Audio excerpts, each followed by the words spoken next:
kukololokwe erinnya lyange lyaliko n'ekibiina kyange kyenkiikiridde ye kenyini ye yali MC. Among the guests here? Yes, among the guests, invited guests. Is Gideon Tugume? Yes, Gideon Secretary Tugume, Secretary General Forum for Integrity and Leadership. Bajjayo akatambi konna bakalabe. Nerisi yali agirina. Tiwali yeegaana nti naliyo. Tiwali yeegaana nti naparticipatinga mu campaigns. Tiwali yeegaana nti nalwalirayo. Kati lwaki ogamba nti nebo bashowing? If they can't do anything. Omuntu nali mwana okumuwa ssente z'eddwaliro. Bino tubikola lwakuba nti naye mwana gwe oli ku kamera.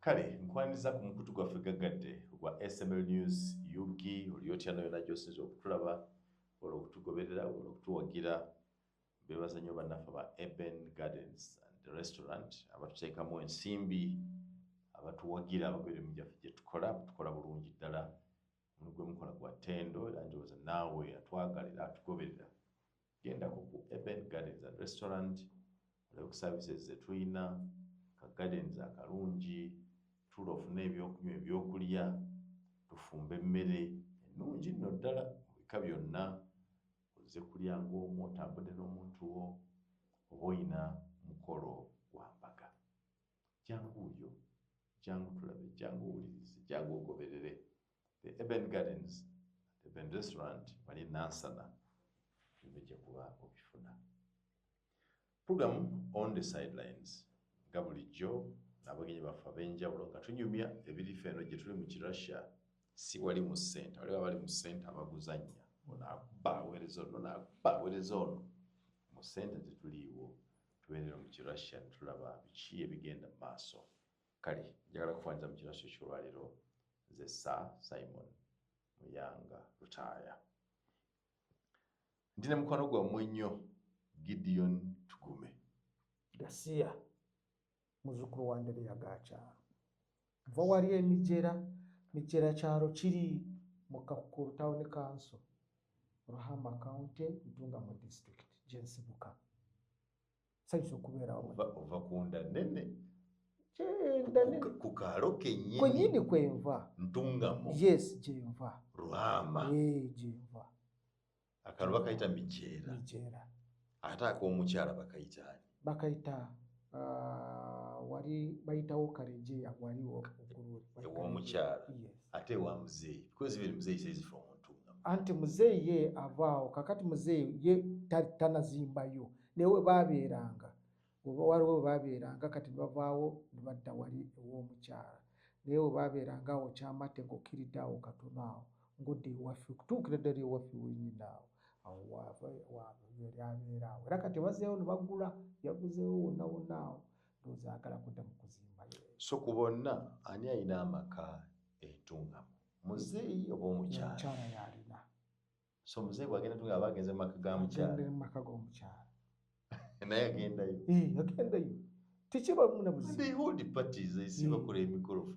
Tewali buzibu kubanga kali maka ga maka gaabwe kubanga omukyala kati tugambe nti omukyala azimba omukyala atazimba era omwami gw'ozimba ye yazimbira omukyala ewaabwe yazimbira omukyala ewaabwe kati alina okugenda ng'abeereki abeereko. I love this story to go. You need to tell me the life when so this lady is known as Ntungamo as their village girl bamumanyi they know her nnyo akulidde awo taata we baganda be family ebadde tebadde embi badde nawo ku kantu nungiko generally when you read what Museveni writes ranga family ye bali bano ono Janet tabadde bubi generally okuva emabega tuyinza gamba nti ye muntu gw'entandise okuwa amata obukulu abadde aganywa kuva mu buto so babaddewo family nungi ate family ya kitiibwa abakristaayo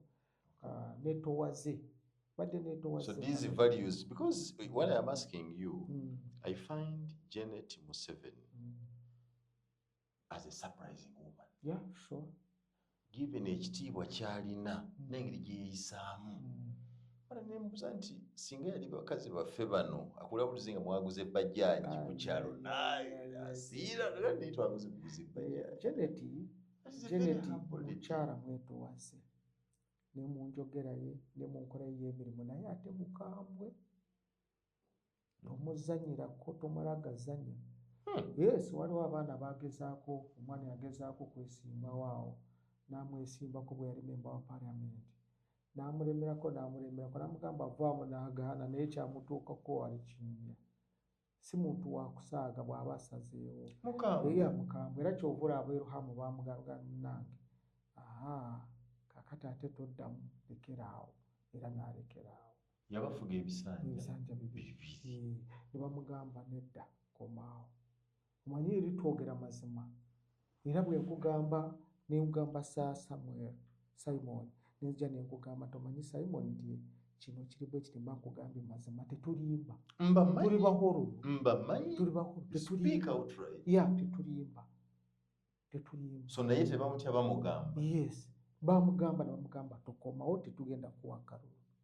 Ensonga bwezi ne bwezi tuli mukambwe nnyo bala kwesimbako obeera mukambwe n'ebintu ebimu tobikoze tokomawo. I thought it was her voluntary decision to retire. No. The voters advised or requested. Era ne bamuleka nga district chairperson wa NRM Owetunga. Up to today. Yes, she's a district chairperson wa NRM up to today. So tetulina ffe buzibu naye maama waffe abamu banyina abamu baki bali bamuwa ekitiibwa era buli kibeerawo kyonna bamwebuuzaako naye bamugamba komaawo. So to take you there, bwe yali anoonya akalulu yatuulanga waka n'adeployinga campaign teams or did she really go to the ground naye akubye wano abasabye ayogedde nabo? Yo kubanga yalina abantu abamukolera campaign babayita nyekundiire oyinza okubayita bannakyewa abantu abasazeewo okukola emirimu nga tebasasuddwa. That's what it means. Nyekundiire era baali mu villages, parishes, sub-counties nga banoonya akalulu ke kubanga bamwagala. Kisooka atuweeseza ekitiibwa nga first lady taswaziza bbaawe.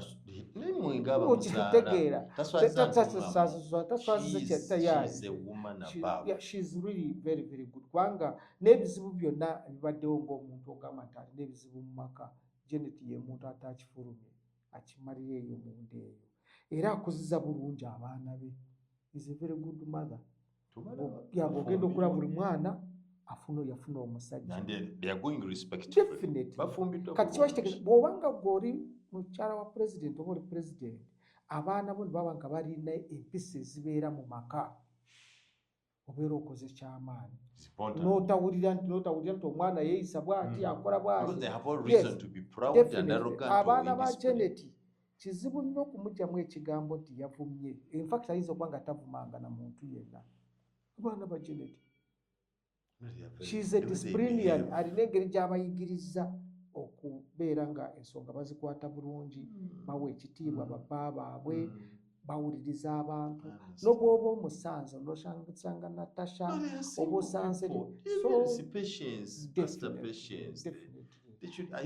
so nze sinabasinkanako kubanga mu mbeera zange zenkuliddemu kuze bubi nga siyinza okusinkana abakulu kiba nange sibasinkana mbalaba from public functions you read about them you say because your conduct will show you can't hide conduct. So generally tubadde bali I do not know of anybody complaining about Natasha Diana complaining about Patience. Not many. No, generally. Even Muhozi has just come out. Generally, Muhozi naye si mubi abantu bakwati bamutegeera. Bakamumanya kati naye Muhozi is too playful. Is too playful. Asola yakali olw'okubeera ku X n'abeera ku ki naye nga Muhozi is a very gentleman. Si wampisa mbi.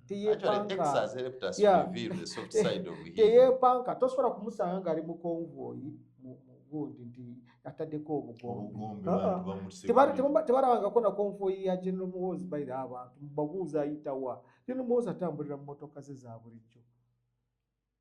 Tugenda musanga enegenzi nga gundi Mbasu Mbaddi bw'abadde CDF egayaza nga bugombe ziri mu maaso ziri emabega kyabeera egayaza eno ewaffe yalina amasapa naye General Muhoozi togenda musanga ng'ali mu kwejalabya tekuliyo and is a poor man by the way. Zabantu bagamba General Muhoozi is a poor man. Ate alinaki ate alinaki mbuulira ekyalo kya Muhoozi gye yazimba amaka matiri bonna nti kati kyekyalo ki bw'aba agenze lwaki tulagenda mu kasiisa alinayo ennyumba entungama agenda mu ganyina nawano gasula mu Kampala talina ate ekyalo kiriwo talina yakabeera ne faamu kati akagifuna olwa mukyala we kubanga mukyala we naye mwetowaze naye avudde mu famire engagga wagira bwe bati ente kati zirina kati ayinayo ente azirina naye Muhoozi ye muntu gw'ogenda okuyimira mutoka nti wabbye gavumenti toyinza mugamba nti wabbye gavumenti watuta ettaka lya gundi gwe nakulabye okola bwoti ebyo tabirina generally simwogerako olwokuba nti General Muhoozi simusinkanangako nze General Muhoozi. I have not met Muhoozi. I swear I'm telling you the truth.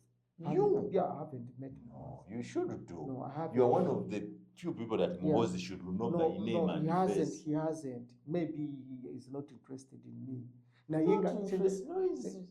He's interested. He's an amiable person. Nenze kyenjagala okugamba, I appreciate the way he behaves. And is very genuine. Omanyize njagala abantu aboogera amazima. Engeri ya Frank Gashumba, engeri ya David Kabanda, those people, they behave like Bahororo. They speak their hearts. Muhoozi speaks his heart. Bwakugamba nti kino kiba kintu. Agamba ngenda Sudan era ninkeera n'omulaba nga bali Sudan. Noga tulingidde wano. No, I like him. So I just also liked him. I like him. Naye kyemanyi kyesikanya naye nti abamuteekamu omutima ogwakwagala akulaga nti ayagala obukulembeze mangu si kirungi. Akolere eggwanga nga CDF, akole emirimu gye nga CDF, ayambe muzeeyi n'ebintu bino ebya PLO biki chairman wakyo tukume vira ku PLO tuzimba government njirese tugenda awala. You want to live hopelessly? No, you're just putting hope. No, I'm trying to tell you it is not good. Just me as a person. Emyaka tuli mu gyegimu nange ngenda kuweza 5 mu 2 nakuza omwezi nga 15. I'm an old man. So oli muganda wange. But honestly speaking, I have not heard Muhoozi in his own mouth saying I want to be president. No, he hasn't said so. The other one said that he even said I can't be president, maybe Uncle Sally. Yes, he hasn't said so. Naye by the mere fact that he has ekibijja ekyamwe ekya PLO at times omuntu osobola okukola otya kyokka ne General Muhoozi deserves everything by the way. N'obugala abudeserve. PLO is not a political party. He deserves even a clap. No, he even deserves a clap for sure. And not proud. Bajita proud. Bajita proud. Definitely, General Muhoozi is doing it. Even in the army, sincere. I'm speaking the whole truth. The locals by the way, fear him. the way he does his work is not working like the son of the president. No, he's working like a true Ugandan. He's so much concerned with what happens in the country than what happens in the state house. But people fear him. Auntie, fearing him is okay. They are saying he's going to be a Kagame here. Auntie, by the way, if I want somebody to do the work, to do the country the best, I would be the person who behaves like Kagame. I love Kagame. He has settled Rwanda. He has brought Rwanda back to normal. Rwanda had gone berserk. Do you know a person setting up and cut somebody's head because he's not of his tribe? That was too much. It would never happen in Uganda. It can't. It can't happen. So we are saying Kagame has done great. He calls people. Me, I love him. I always watch him. He calls people and asks them. He calls them in the stadium and he starts asking them their problems. Wewe ufite ikibazo ki? Ngwino ubwire abantu.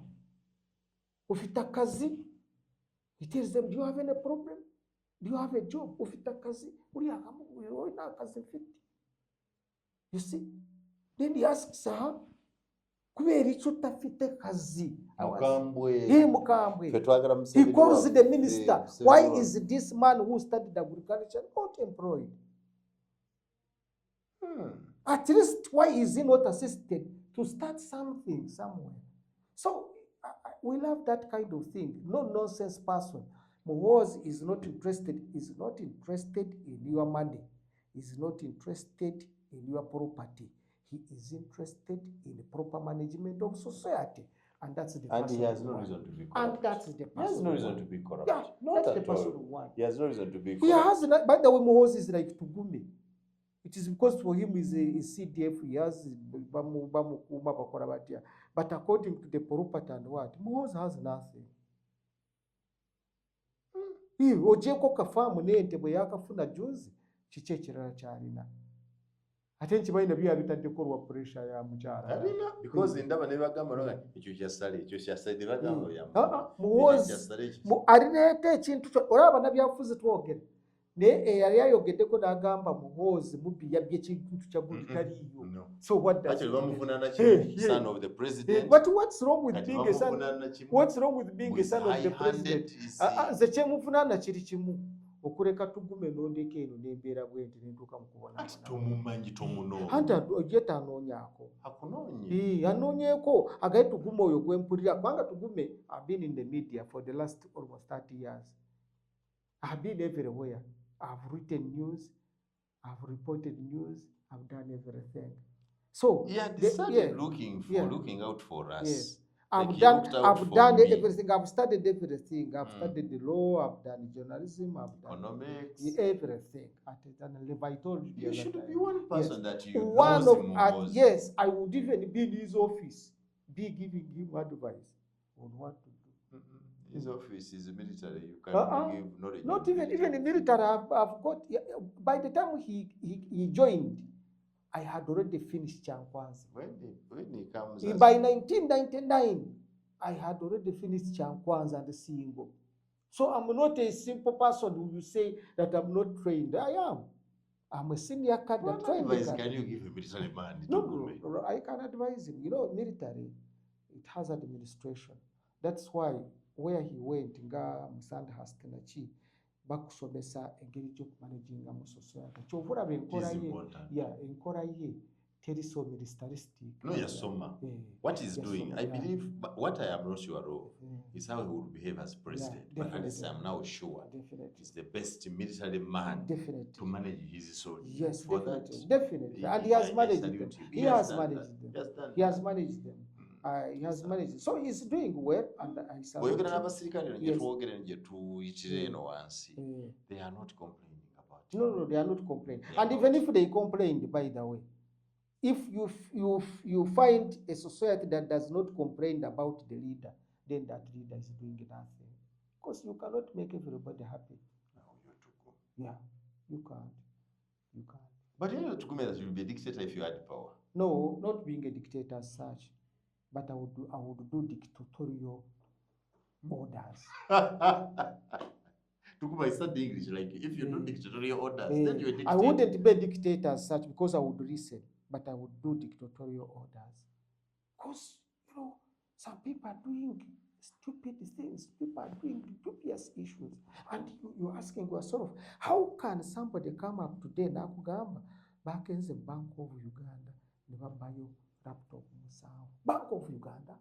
Bank of Uganda. I would have already now imprisoned everybody bank of a country. What are you saying about what security? I would have already imprisoned everybody now by my orders. So I'm a dictator. If I were a government communications officer, yes, I wouldn't allow Bank of Uganda even to say that. I'm telling you, I wouldn't. Silence, I wouldn't. How do you tell the central somebody broke in the central bank. That means anybody can access the central bank. And if General Muhoozi issued now a statement said, you arrest everybody, I would grab my hand and even salute him 10 times. Because that is what you have to do. People are doing stupid things. The man who spoke to the press, yes, confirming that we lost. That one would be inside. Would be inside right now. Now, would I be a dictator if I ordered a dictatorial order in that regard? Somebody is arrested at the Entebbe airport with $1.2 million, equivalent to 37 billion Ugandan shillings, is not mentioned, is not arrested, has not recorded a statement. But a girl who has seen the money has been given a reward. Pay the $10 million. What's $10 million? $10.2 million. A person who has brought the money is not mentioned. Has not recorded the statement. We don't even know where he or she is, even where the money is. But a girl who saw the money and refused the bribe of 300 million has been given a reward. But we don't know who the money is. This is Uganda. I issue an order, a dictatorial order. You can't even be sure the money is in the bank of Uganda. Those ones should be inside. Can it even be there? Where a person comes to steal a laptop, can that person leave money behind? 10 million.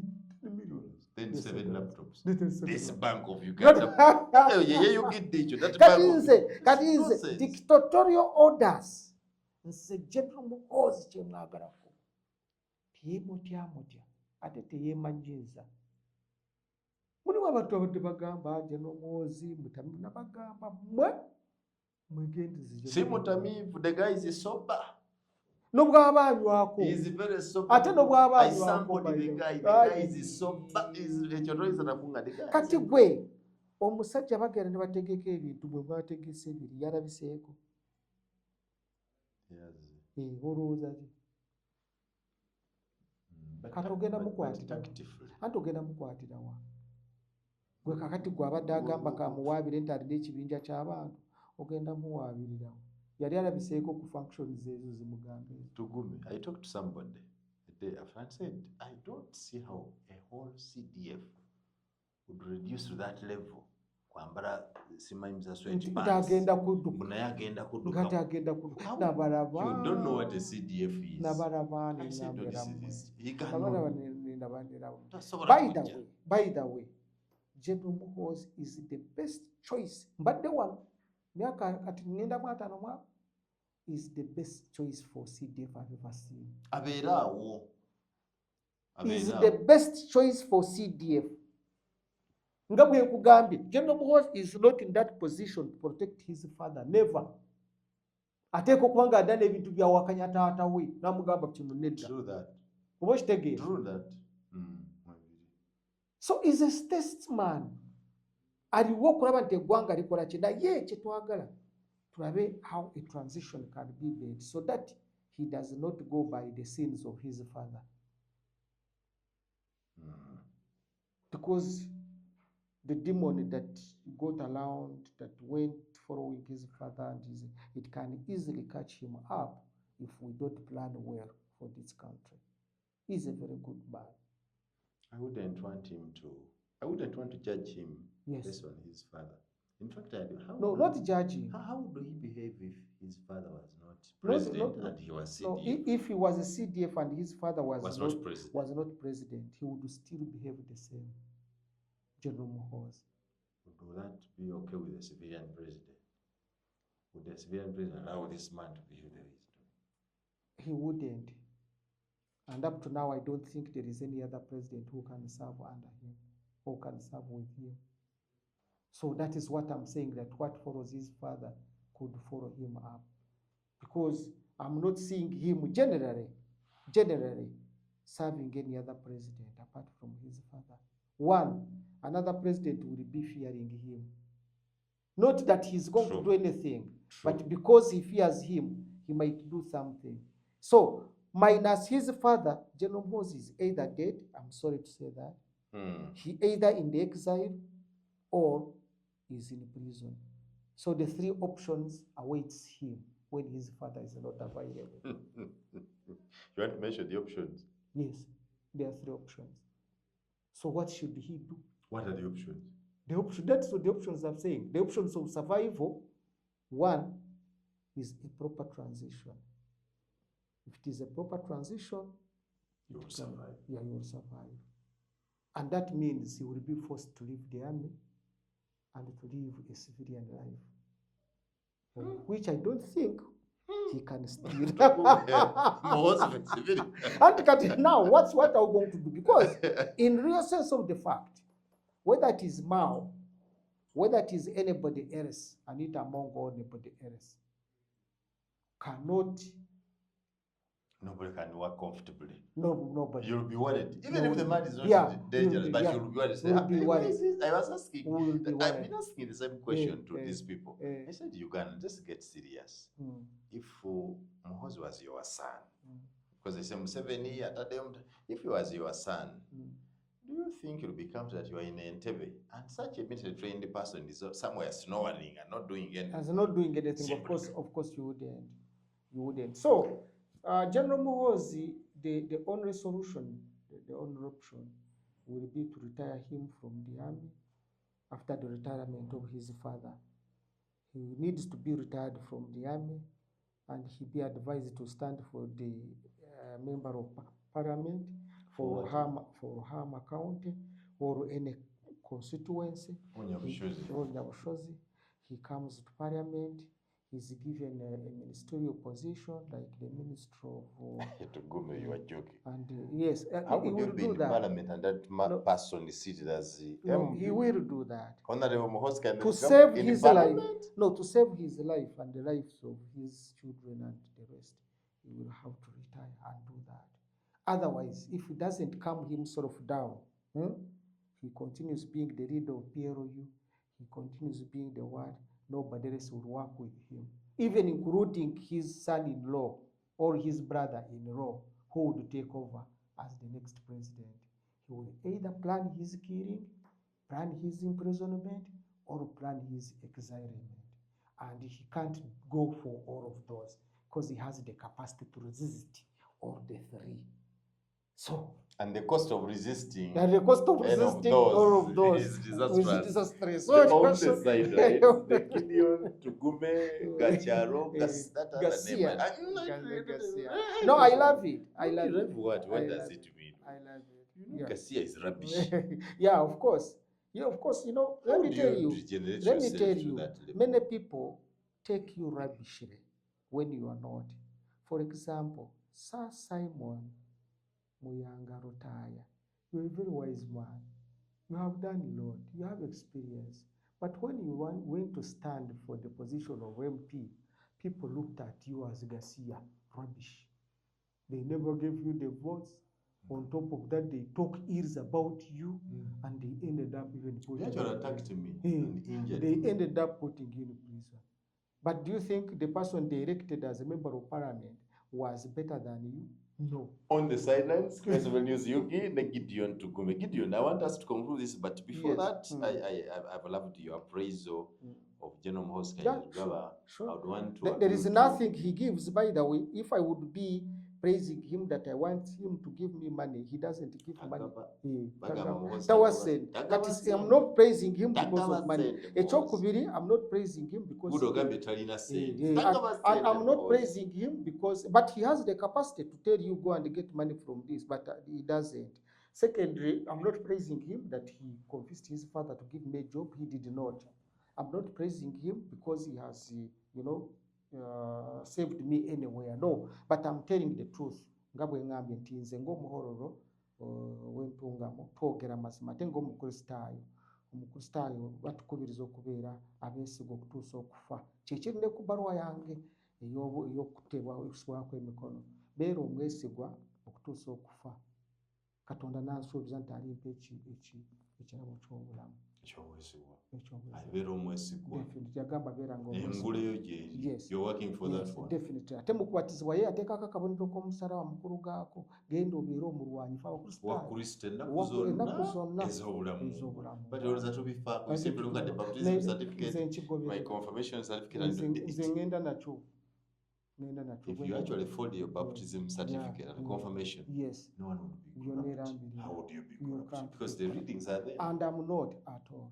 Nze abantu nabagamba I don't have any case at police being accused by somebody and nobody is accusing me either at police or emisango gy'amabanja bamanja nze abamanja amanja oyinza okusanga bamomo kwe mutiini emitwalo 10 abamomo waliwo n'akakuta akalala bakayita zenka kakuba amasimu kakubirako ne nazaala wange gamba tugume twamuwola emitwalo 5 naswala oluswala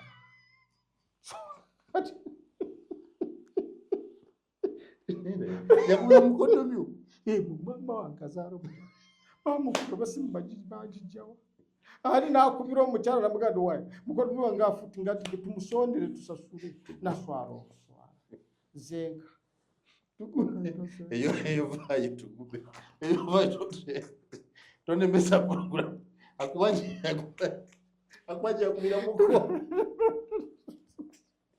bali bakuba amasimu baabo bali babangi so you live life onne Gideon tukume ono mukwano gwange naye ali wala is far from me but is my friend because we are good now tukume I had something yesterday by the way nti wawabidde NRM yes. you intend to sue NRM tiyakuwa obutwa poison no actually sibawaabirwako mba butwa amateeka gagamba bw'opita nga bwompise wano mpa obukuumi bwe waliwo obukuumi gwe bw'otasobola ndabula bw'oba tondabudde waakiri teekawo embeera eraba nti nsigala ndi seefu singa olemererwa okukikola mu mateeka nkuwaabira sitafuna obuzibu nga tulemesa okukyaza abagenyi hawo definitely nkubuulira lyeteeka that is am a lawyer nkubuulira nga lawyer failure to protect a guest invited by you for a program or anything else and that guest gets any issue you are liable. You can pay him compensation, you can treat him, you can do everything. So ekyo kimanye nti buli muntu gw'oyita wano sala amagezi okulaba nga mu kisenge kyo kino kiri safe. Sala amagezi tewabeerawo embwa eri wali wabweru nga embwa eruma bagisibe. Otherwise ojja kusasula ng'emateeka bwe gagamba. Misango mingi egyali gibaddewo.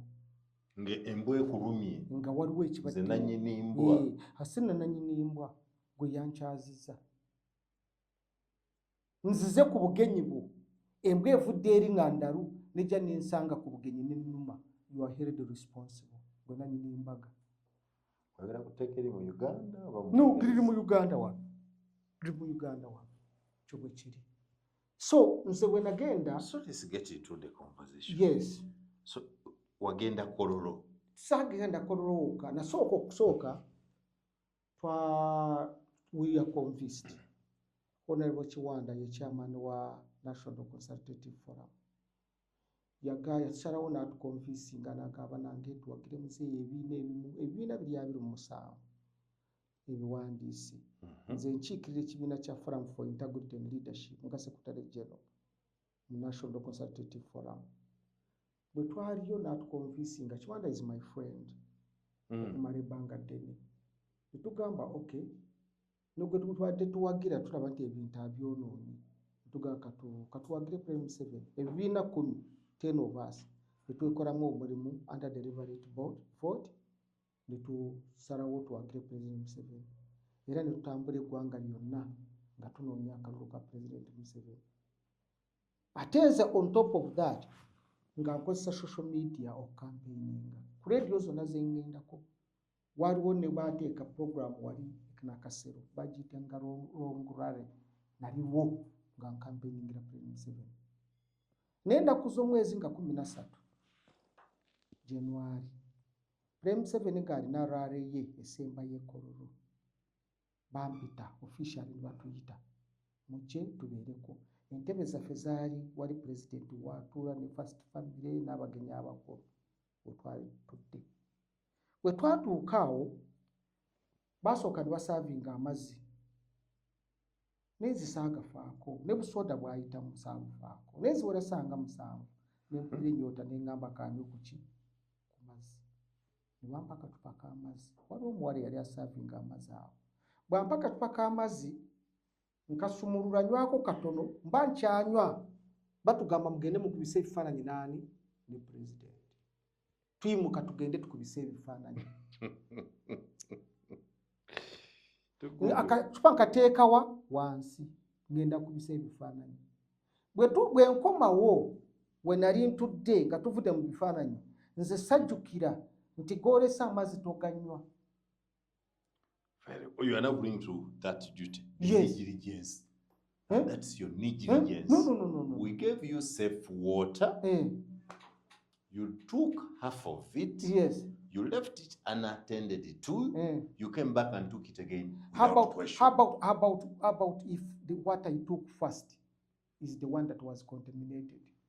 Who knows that? Wasn't the bottle sealed? Who was that? No. Ebintu biveeko. Bulijjo bibeerawo. Mayombo yatufaako wano ebintu ebyokusala. Because you are looking, I don't understand Tugumi. Oli musajja muyivu. Yes. How do you wake up nti owabidde government? No. Because you are Anteze nkubuulira. Bweba nabo lyankole ntya. Mbusesemu. Basesema busesemu. So how do you prove nti? And I tried, by the way, ekintu okukitwala cool. Mba ndi awo nga wakayitako essaawa eki. Ne ntandika okusesema. Nentandika okukola ebintu ebitali okutuusa bwe nabreakinga out. Era SFC ye yanzija waawo. Ne bantwala enaggulu ddwaliro lya gavumenti. Bamala okuntuusa enaggulu banteeka eyo. Naye kye baŋŋamba luvannyuma eddwaliro nti bankobera Dr. Kiwanda gwe baanoonya mu ssimu yange ne bamukubira bamugamba nti tumuleese wano, bamuleese wano, bamusudde wano, embeera gy'alimu bweti. Dr. Kiwanda. Who is the chairman waffe wa National Consultative Forum. Yali atukulira mu kiseera ekyo. Era teyalabikako mu ddwaliro. Tiwali muntu w'NRM yalabika mu ddwaliro. Teri muntu yali azze ewange nti ono Tugumi. Teri yali asasudde yadde 10 yadde mu ddwaliro yadde mu kiriniki yadde wawe ngenze. Nenvaayo ebyo byonna nga bimaze okuntuukako byonna even up to now amaaso gange gano tegasoma. I can't read. My liver was contaminated. Nakusindikidde gundi medical reports zonna. Ayino njiraba gye wasinze. Gundi liver affected buli kimu kyonna munda n'entandika n'omutima okuba nga amawuggwe gakola ki gaali affected. Kati nga nneetaaga okugenda mu ddwaliro lwakira eritegeerekako nfuna obujjanjabi. Nobody helped me. Nenzija nsisinkana Kiwanda after neemubuuza ne mugamba really twali commission y'emu ndi kulale ya president nfuna nti obuzibu bwe buto n'otankubira n'otatuuka yadde wange yadde okugamba kati muyamba afune obujjanjabi. N'aŋŋamba naye nange nafuna ebintaawaanya. Neemugamba nti kaakati nno w'otuukidde waliwo Brigadier General Jacob Asiimwe akola mu ofiisi ya president. Yampise ng'agala kunyamba naye ayagala confirmation. Medical form. Yes, n'agala confirmation okulaga oba ddala twali ffenna. Kiwanda n'ampandiikira ebbaluwa nga chairman wa National Consultative Forum naye nagikuwako kopi ne ngitwala. Naye ne bwe nagitwala wa Brigadier General teyanzirira. I'm suffering. Sinatereera nze gw'olaba. Amawuggwe right now gakyaliko obuzibu. Getaaga kwoza. Liver has an issue. Si kintu kya kusaaga. Now let's go slow. Yeah. Let's go slow. You and I have been to school. Yes. We're intellectuals. Yes. I don't want to debate about Nyoma whether we're intellectuals. Yes. We have capacity to receive information. Yes. sieve the information and transmit what's sensible. Definitely. Now, I want to take you in that line. To start question by question. Where were you? I was at Kororo Airstrip. When? On 13th of January 2026. What were you doing? I had gone for the rally of the president. Who invited you? It is the president himself, through Dr. Chiwanda, who is our chairman. Was the invitation oral, written? It was. I don't know whether it was oral or written, but all in all, I was invited. You were told by Chiwanda? I was invited. Very early in the morning, I received a call that the president wants us at Kororo. How much time did you spend in Kororo? From morning up to around 1 something. How did you leave Kororo? I fainted and I was removed from Kororo, taken to the hospital. Which hospital? Nakuru Hospital. Okay. So, who told you, or how did you know that you were poisoned? Now, what took me to the hospital was a myth, because I was not sick by the time I went to Kororo. So, from the analysis and from what the doctors observed, suggested that I had taken poison. Yes. It was? That's by your doctors? Yes, the doctors told me, telling me that from what they have analyzed, because when they asked me where I was, and I told them, and they said there are soldiers who brought me there and whatever. They said, we are just telling you as doctors, and we have made analysis of what would be the cause of your problems, which is poison. So the doctors told you? Yes. They did not write? No, they even in writing, they are telling you something that causes you, have that fruits in the stomach, causes you heart failure, it causes you, the lungs and which suggests in the conclusion to be a contamination of any nature. And they suggested I should go for further consultations. Okay. Yes. So you have no written proof that you are poisoned? No, they are there. I sent you all the documents. I sent you all the medical documents. I'm trying to search some and trying to interpret them. Okay. You see, what you need to know, Simon, is that in medical terms, it is like in legal terms. When somebody dies when somebody shoots you, they don't write the man has died of shooting. No, you have lost blood. When you lose blood, you die. But what is the cause of losing of blood? The bullet. Shooting. So medical doctors are like lawyers. Have no right to comment about the shooting. They are like comment about the effect of the shooting. Yes, they are like lawyers. But when you read everything in that issue, you will see that generally there was nothing. Let me look at those papers you have. Yes. And see whether they look the same way. What you said.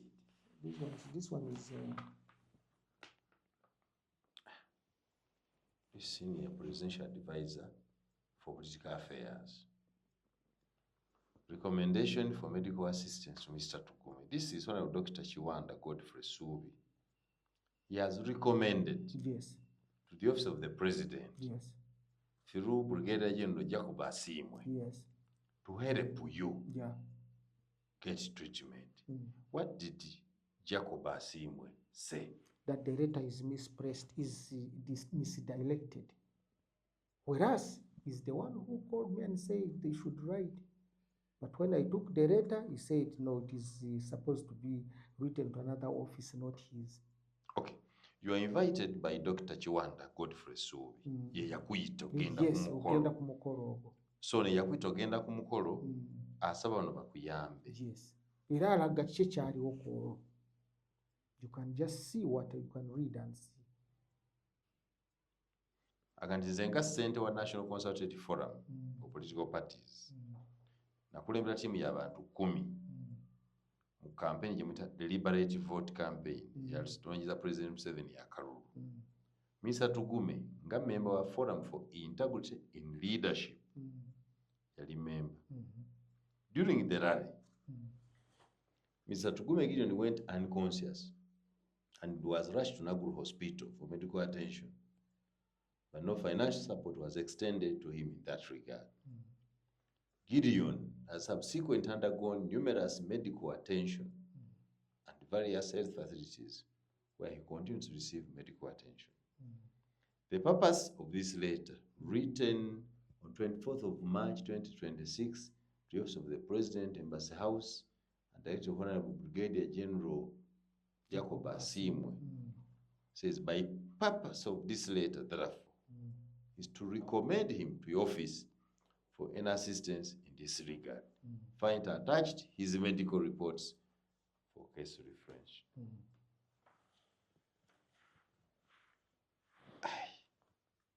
This is Tugume. Yes. China Uganda Friendship Hospital. Who made the choice of hospital to take you? No, I don't know. It is SFC medical team. But I was told later that they wanted a nearby hospital because it was an emergency of high risk. So they wanted a nearby hospital. So they just took me and dumped me. But now they are saying client name, because there is client number, Yugi Chugiem 347. What is that? That is a number. If you go there, you will find everything on my file. Abdominal pelvic ultrasound scan. Scan was made. Okay. This is what they are saying about the liver. Liver parenchymal disease with cholecystitis. We are not allowed to read. We are not allowed to read the medical. So Tugume, why do you want to put your page in case of the NRA? No. Because here, this No, one, am no, I this is what lying? you have written. No, am I lying? Am I lying? No, you are not lying. Then why don't I tell the truth? Now, here Why don't I tell the truth? If I'm not lying, why don't I tell the truth? I have tried to reach out on them, nobody listens. To the extent of Honorable Chiwand writing me a letter to go to the office of the President to Brigadier General Jacob Osimwe. And Brigadier General Jacob Osimwe tells me after receiving the letter that has been misdirected. And he did not reply. Now you see how you write. Yes. Tugume, you are typical Nyankore. You are not polite even. This is what you wrote.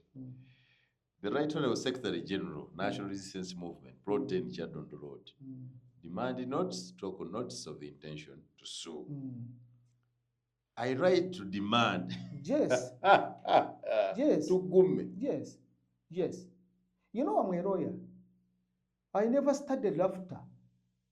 I don't go to theaters. I will tell you what is at my heart. I'm so much attached. Personally, my eyes are dying out. Since my childhood, you needed to take care of me, whereas my father was a soldier like you. I've never received a job from you. I'm a very highly educated person. On top of that, I'm supporting you, and instead of appreciating what I'm doing, you're giving me poison. And you want me to start writing to you with laughing, with doing what? My heart doesn't tell me that. You are writing the Secretary General. I'm writing the Secretary General, and it is the same position I'm holding in my party. They are all the same. So you are equal to Todwong? Yes, apart from the office you're holding, because yours is a ruling party. If I were the one writing, I would say it. The Honorable Secretary, I write to request for. No, but I've requested. You are demanding. I write to demand for medical bills. I've requested from several offices. Nobody even is listening to me. Himself, I was sending. I have WhatsApp messages that I was sending him, and he's not responding. You are sending WhatsApp message to who? To the Secretary General. To Dong? Yes. And you thought you would reply? Now don't you see? You don't know the country you are living in. But he has ever replied to me on different issues. But on this one, he kept quiet. and you want me to say, by the way, I'm very serious. Me, I'm going to Kati court. anti ogenda kuvunaana. Anti gwe nvunaana kyenkugamba. Ovunaana NRM. Kyenkugamba. Bakuta kampeni ya Museveni. Lwaki wawandiikidde Museveni? Omanyi kakati gwe kankubuulire. Who organized, whose candidate was Museveni? Whose candidate was Museveni? Very candidate wa NRM. Very candidate wa NRM. Who organized the rally? It was NRM, yeah. So, if they fail to take care of me, then they are held responsible. Tugenda mu court egenda okusalawo. I'm very serious on that. I'm very serious. Ndi mu kubonaabona. Then nobody listens. We can put a aside. Why have you not demanded for an investigation? As no, you said, you're demanding for I already reported to police. The police is investigating that issue. It is incumbent upon them. So, this is now to court. And I'm telling the Secretary General that after 7 days, I'm going to court. And it is my right. Wampito okunsita. Is it what you intended? Nengenda ne mudwaliro notosobola yadde kugamba nti kootuma omubaka agenda alaba omuntu gw'obadde naye. We are on the mission. I'm doing campaign for you. You invited me. I've got a problem. You can't even come to see what is happening to me. Who paid the medical bills? Who is taking care of my family when I'm down? I was working for you. No bogenda mu Employment Act. Yoka nganze wampadde contract. Just a contract. Kukolera omulimu. Nenfuna obuzibu nga ndi ku mulimu. Ogenda n'onsuula eyo. You can't even follow to know what is happening to me. Okay, Tugumi. You wrote this letter yourself. Yes. I write to demand for medical bills and compensation for the following reason. I write to demand. Yes, I write to Please demand. do what I'm saying. Yes. Yes. It is incumbent upon him to work upon it or not. No, Museveni agenda kulayira Tuesday. Now, kati soko ulire. Tugumi. You're a difficult man. Yes. You need the... Therefore, this is to provide a demand for the payment and the funds of medical bills, plus compensation for the injuries I've gone through to the sum of 1 billion shillings within a period of 7 days. No, even that one is little. You know, you are talking to a person inflicted who is a lawyer. You are talking to a person inflicted who is a Secretary General of a party. Another party supporting you. You are talking to the person who has campaigned for you throughout the country, both on social media and live to the people, whom you have not paid even a single coin and whom you are poisoning to kill. And we are talking of that.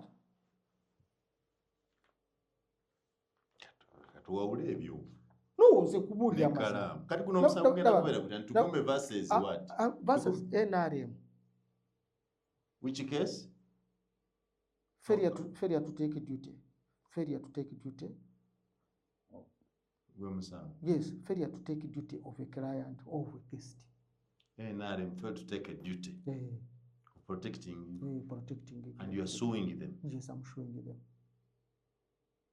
They know.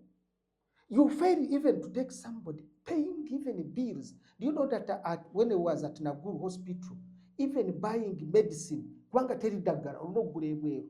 Eddagala eryo bakugamba nalina okunywa amata glaasi 4 ku makya n'ez'amanda g'amachina 4 n'endala eglaasi 4 olw'eggulo n'ez'amanda. Sente zo zinali nzijjawo. Kati gwe tosobola kufuna glaasi 4 ez'amata. Uzichigwa nali nkola wa Museveni, please, nali nkola wa NRM. I was doing work for NRM. Ze munyakola tayina nti. No, ebyente nzirina n'ebyo vye kwe. Kigendo onywa amata. Nandi genze waffe katate Museveni namunoonyeza akalulu. Ndi mu kunoonya akalulu ka Museveni ogamba muzeeyi nti ngende eri mu kyalo nywa amata. What is your responsibility? Oyagala gamba nti bonna abakola campaign bonna tebasasulwa. Oyagala gamba nti waliwo yafuna obuzibu buno obwange ne batamulabira ne batamutwala mu ddwaliro. Kyoyagala ogamba. Temuswala. naye singa mubadde muswala tegula bwangu. There is no precedent to this anti case. gwe gulinde Musango kya nti bali mu kulabira omugenyi. Omugenyi azzeewa anti gulinde yeekoonya. Gulinde ogenda gulaba kuno ogenda okulabira. Did you take due care? Okay. Why don't you write to the candidate who won the election? No. Wandikira Because Museveni was not a candidate for himself. Museveni was a candidate for NRM. Okay? Was a candidate for NRM. Bw'aba ayagala bamutegeeze nti kino kyaliwo. Kubanga namuwaddeko kopi. Ogirabye? To the chairman. Kopi bweri. Because still chairman national ndati yera Museveni. Ne candidate yawangula ye Museveni. Ntira kati yajja bemanyiraawo. Alabe kyokkola. Naye temuswala. Temuswala. Abantu baali babawakanya, baali bakola kye babavuma. Gwe n'osalawo wagira omuntu omukolere byonna omukolera. Mu ngeri gy'oga nti kale obutwa bwe buzze katugamba buleese temumanyi ate okumulabirira ng'ali mu ddwaliro. Ate okumufa akasobola okugenda okufuna obujjanjabi. Does it require also anything else? The party does not have a vote for looking after poisoned people. No, if it hasn't, then it has. It will have to look for it. Because me, I was working for a party. We partnered with the party. Okay. Whichever happened to me is due to the party. And I want them to go before a judge and say, we have no duty care to Mr. Gideon Tugumi. We did not have any duty care to Gideon Tugumi. That's what I want. So they can't send you the Attorney General? No, they can't. They send you to Barata? No, I don't know. The Director of Legal Affairs? I don't know him. Mr. Barata, the one disabled Legal Affairs Secretary wa NRM. Tugume Gideon, awabide NRM party. Ngenda kujiwabira, sina jiwabira. Agenda yamuyita because already omaze intention to sue. Yes, ate ngenda chikola. They have not responded. You are saying in 7 days. Already this letter was written on 30th April. Yes. 30th. 1st, 2nd, 3rd, 4th, 5th. Wakyagalinako. So it is incumbent upon them. Nze Barata simumanyi, simusinkanangako. Ate batekwanga bagimutwalidde ne bagimuwema. The Secretary General, they will report to you in court, by the way. No problem. They will report to you in court. No, I don't have any problem with that. To you no, what I want is everybody to know that if you are in the opposition and you decided to support NRM, what you can get out of that is this. And I don't care if they beat me at court and I go home and sleep.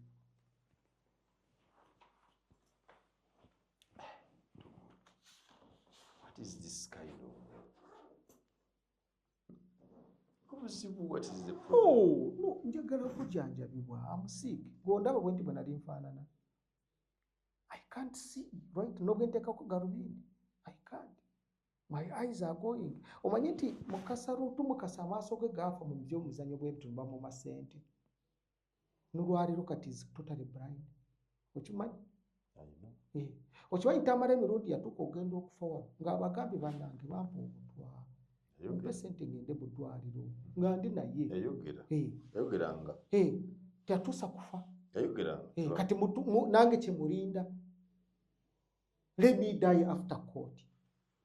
Kooti bw'eneemala okusala nti ayina mutalina musango nfe enkya banziike nga abantu bakitegedde nti nagenda ne mu kooti.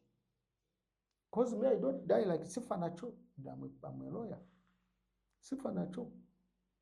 Naye oweegayiridde buli omu. Naye ojja kati nga tuteekateeka okulayira. Nze tekunkwatako okulayira kwabwe era sigenda gendayo tebagenda kundaba. Naye gamba I'm caring about my life. If you fail to take due care to me, nga ndi mugenyi wo nga mbadde nkukolera n'ondeka ngende nfe. You can imagine baabula omuntu kubasindika mu ddwaliro ajja ndabe waakira ndabe baabula omuntu kubasindika ewange waakira leeta emitwalo 3 nguleko amazzi. Lwaki ebintu bibireka bwe butyo? What has the Secretary General said? I haven't talked to him. I just wrote a letter and that is all. You better talk to him. But you wait to where do I get him tomorrow from? Let's first finish the sharing. Okay, anyway, bobanga go nonkulembera ogenda okumunoonya. Secretary General. So munoonya. Munoonya. gwe wuuyo omanyi toyombere mu ofiisi tukube yo bitter. Nze ebyange si byakuyomba, ebyange obitegeera. By the way, of course nze munoonya na kamera tukumako wabidde ogamba kankubuulire gwe kennyini wampaddeko ku ssente recent ogenda mu ddwaliro gwe wandwaza ng'omanye ebizibu byange naye lwaki gw'okikola abantu abatannamutima gw'ogamba nti gundi yatusapootinze n'osalawo mukole kino wadde even a single coin wadde even a call. Bwe nayogera ne mukyala Seninde yagamba wandiikira Dombo bwebikwatako ku mwami muli mu mawulire.